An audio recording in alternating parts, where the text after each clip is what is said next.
on Earth. This virus has swept the world very quickly, and unfortunately more than 6 billion people have been infected. This virus is different from ordinary viruses, and is a mutant virus because it can change the personality of the patient. The perception of pain continues to decrease. This virus is even more powerful, as it can turn a normal person into an infected person within 90 seconds. Although the virus is not fatal, it changes the genetics of the human brain and nervous system, causing it to become so ruthless that the entire person turns into a ruthless predator, unable to stop killing. Unfortunately, the disease is incurable, and no cure has been found. Yet the numbers continue to rise. The medical system was paralyzed, and humanity was on the brink of an unprecedented disaster. A number of medical workers and military personnel survive, and their main goal in this time of crisis is to find the first infected person, called Patient Zero. The main character, Morgan, wakes up from his sleep to find that his wife has been infected and mutated into a zombie. At this point, Morgan is working with the military to find Patient Zero and develop an antiviral serum so that he can cure his infected wife. Currently, his team is holed up in an underground nuclear launch site, which is now a shelter for survivors. On this day, the military went outside to capture an infected man, and on this trip, they found a group of infected people 200 kilometers to the north. Dr. Gina said that Morgan has a unique ability to talk to infected people, to speak their language, because he has been bitten by them before, but has not changed. At this time, Morgan was in the interrogation room, interrogating the first zombie in front of him, hoping to get some clues. This zombie was named Joe, originally from Minnesota, who was infected in late October. The investigation revealed that this Joe was one of the oldest victims, and Morgan was calming the man down. When the colonel had enough of wasting time, he stormed in and broke the rules, shooting the infected man in the head. Morgan was furious when the clues he was trying to get were destroyed. Dr. Gina was also angry, but she realized the soldier's true intentions, which were nothing more than revenge. She herself warns the soldier that if he does it again, he will be removed from his post. Eventually, Morgan went to the place where his wife was being held and gave her an injection. But his wife, Janet, throws the anesthetic away because it has been done too many times without success. Suddenly, an unexpected event occurred when another infected victim entered, who was free of his handcuffs. Help rushed in. Unfortunately, Scooter was bitten by the infected, and the situation was urgent. The virus spread rapidly within 90 seconds, so Gina rushed to the emergency room and had no other choice but to perform the amputation, just in the nick of time. They were relieved that Scooter hadn't mutated, but the next moment he started showing signs of mutation, and were forced to shoot him dead. After a few moments of grief, Morgan had to get back to work. The next day, he had to continue his research. The second infected person, after being tortured, was from Minnesota, and had also changed by the end of October. Morgan tried to find out more, but the infected person wouldn't talk. In a meeting with the leaders, Dr. Gina proposed a theory, only to be opposed by the leaders. In the final decision, a cautious suggestion was made that the leaders send multiple teams to continue the search in full. Perhaps this time there would be something new. Upon returning to the sanctuary, Morgan took his own serum and gave it to his wife. Morgan's hopes began to fade. Janet wanted Morgan to give up on her. She wanted to get out and be free again. She was tired of being locked up. Morgan did his best to convince his wife and told her that he loved her very much. Morgan went to the lab and asked Dr. Gina to come out and make a serum for Janet. Morgan was now distressed at how distraught Janet was.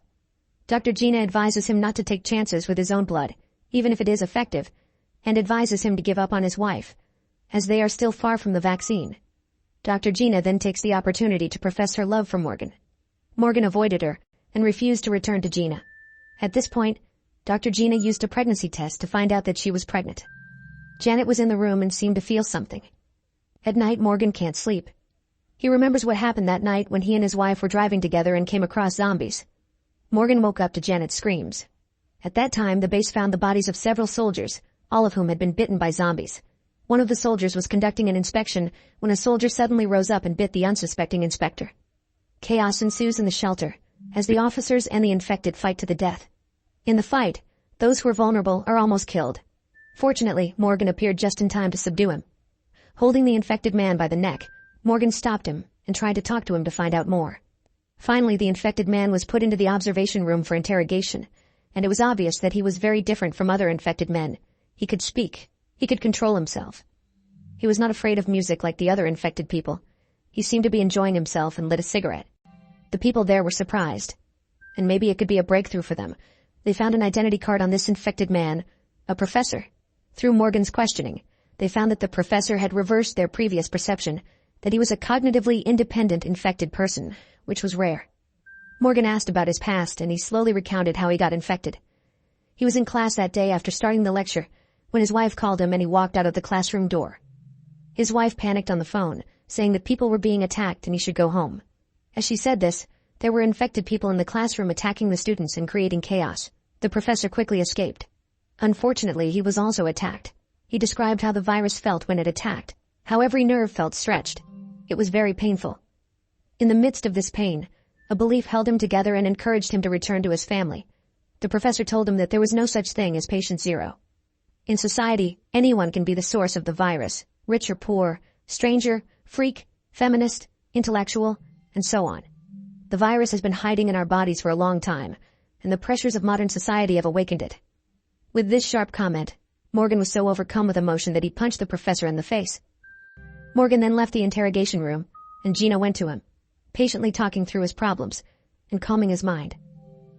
Morgan re-enters the interrogation room door and patiently talks to the professor, playing with his mind. He denied everything the professor said. He interrupted the professor and would not give up on finding patient zero. He would remain curious. In his search, he was determined to find a way to save everyone. Professor's mouth broke into a wide smile, and he calmly said that they didn't have enough time. Morgan looked at him with confidence. He asked Gina to take the frequency detector and look for it, but found nothing. So he rushed to the ward where the infected person was being held and asked the security guard to open the victim's door. Morgan took the frequency detector and searched his body because the detector was in the wound on the infected man's body. Morgan hurriedly retrieved the object, but it was too late. The infected already knew where they were. Suddenly the base was flooded with zombies, and the infected broke through the door and started attacking the crowd of innocent people, and the scene became chaotic. The base had become a haven for the infected to run amok, and despite having weapons in their hands, the soldiers were unable to hold back the tide of infected. The people in the conference room watched the security footage and fell silent. As Morgan watched the infected being released from the cells, he began to worry about his wife and walked towards the cells. The streets were red and blood was pouring out. Fortunately, Janet was unharmed. The few people who were in the conference room thought they were safe, but they were soon overrun. The infected pushed open the door to the conference room and stormed in. Gina and the officer managed to escape safely to the isolation room. At this point, the commander was about to enter the quarantine room, but the officer shot him in the calf with his gun, closed the gate, and the commander was eaten by the infected. Gina did not expect that this officer would be so cruel to do such a selfish and horrible thing to his superior. At first Gina relented. Then she saw an opportunity to take the officer's gun and rushed back to the basement. The officer was then shot when he tried to resist. Then Gina opened the door and went out. On the other side of the cell, Gina meets up with Morgan and Janet, who have just been reunited. She tells Morgan that she needs to retrieve the results of her experiment, having successfully retrieved theirs. As the infected gathered outside, they decided to exit through the ventilation ducts. They crawled through the ventilation ducts. During that time, they didn't dare make a sound, for fear that the infected would find out. But unfortunately, the experimental mice escaped and crawled into the ventilation ducts. Gina and Janet, who had been silent, were forced to catch the rats, which caused the duct to shake violently and the ventilation cover to fall. The loud noise not only attracted the attention of the infected people, but they were also found crawling in the ventilation room. The infected people chased behind them. Morgan got entangled with the infected people behind them, and the ventilation duct collapsed. Fortunately, they survived, but they were intercepted by the professor. The professor told them that he couldn't let them go. And what the professor said next really shocked Morgan. The professor tells him that Morgan is the patient they are looking for, and he will take him away.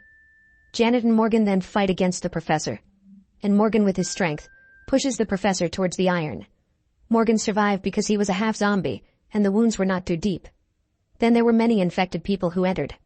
At a critical moment, Janet decided to stay where she was and inhibit the infected people, because she knew that Gina was pregnant. Morgan felt sad. Leaving his wife, whom he loved, on the other hand, Gina was pregnant with his child. Janet quietly closed the gate to hold back the wave of infected people. Morgan was desperate, not wanting his wife to be separated from him. And at the crucial moment, he and Gina had to climb the sewer ladder to the surface. When they reached the surface, they found a motorcycle and drove away. From then on, the survivors must continue to find ways to survive for the sake of human life. And the movie ends.